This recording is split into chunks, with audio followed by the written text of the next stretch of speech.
Hello, this is Mel from Healing That Feeling, and I just wanted to make a short video today to share with you 5 tips to help you to achieve your goal. The first tip, if you haven't already, is to go through the planning stage of how you will achieve the goal. If you haven't done that already, do that now. Schedule an hour to set up some mini goals and all of the steps that you need to do to ensure that your goal becomes a reality. For example, in my case, I needed to ensure that I changed my diet because I wanted to lose weight, and this meant I had to make sure that I wasn't caught without the right food in the house because I didn't want to be tempted to snack on the wrong foods.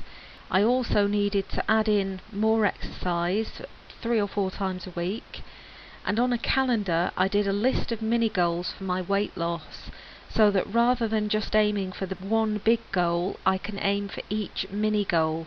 A little planning goes a long way. So map out what you want to achieve, one goal at a time, and brainstorm all of the ideas that will help you to get there. Include the realistic ones in your plan. I knew that I wouldn't want to go to a gym, so I didn't include this in my plan, but I'm happy to exercise at home, so I did include exercising at home. There's less chance to make excuses to avoid things if we've taken out the unrealistic expectations. Tip 2.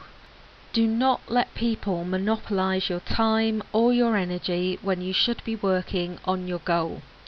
This is really crucial because you cannot achieve a goal without focusing on the goal that you want to achieve, and if you're being distracted by other people, you're never going to achieve the goal. If you know that you need to work on it every week, or preferably every day, but you don't get time to work on it for a month because you're always busy with work or family or chores, how can it ever become a reality? You need to schedule time in your diary. Make sure that you schedule the time to work on your goals each and every week, preferably every day. It's the only way that you will get people to leave you alone if they know that you're busy. Tip 3. When you commit to scheduling in your diary, make that commitment a regular one. At least once a week, try to brainstorm all of the things that you need to achieve for the next week, which will take you a step closer to your goal. This isn't a to-do list. You'll need to do that too to keep you focused. This is really about getting the creative ideas of all of the things that you can do to take you that one step further to the bigger picture. Brainstorming for an hour a week will really help you to get a clear picture of the big goal, and then it's easier to break it down into the smaller goals. This is really worth doing.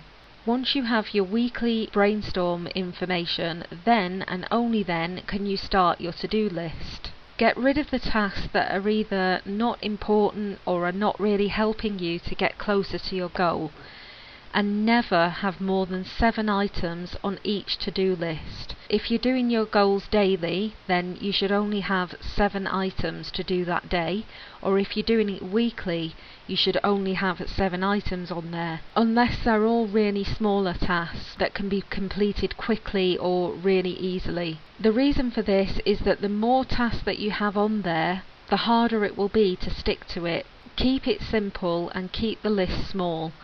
Complete the harder tasks or the more detailed ones first, as it'll give you the motivation to complete the rest.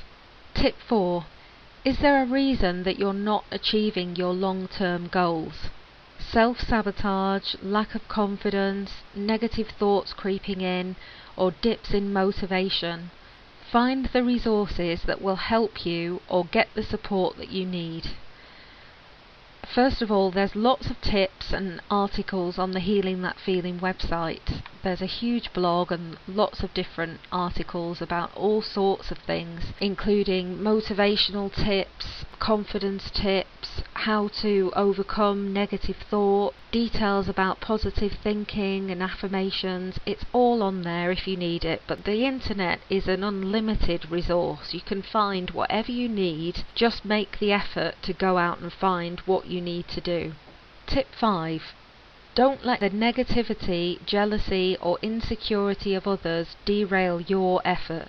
I'll never forget the time that I came home from an hour's torment at the gym. I mentioned previously I do not like the gym. And my partner, who is a fitness instructor, had baked me a cake. Yes, that's right, you heard me. He'd baked me a cake. Now, as much as I love cakes, and particularly home-baked cakes, even I could not believe that somebody had baked a cake for somebody who was trying to lose weight. And I let him know it as well.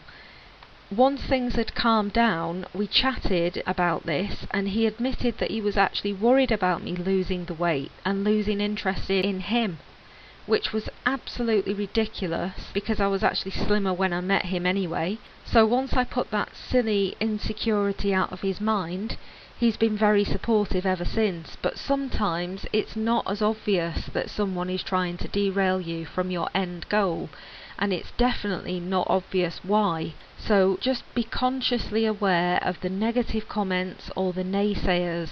They're only speaking from their own insecurities, which is not your problem. If it helps, don't tell them about your goal until you're absolutely confident that no matter what they say or do, they will not put you off your plan of action. I hope you've enjoyed these 5 simple tips.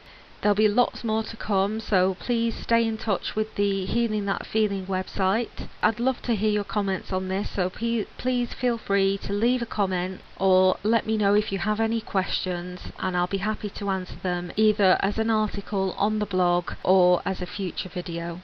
Until next time, bye for now.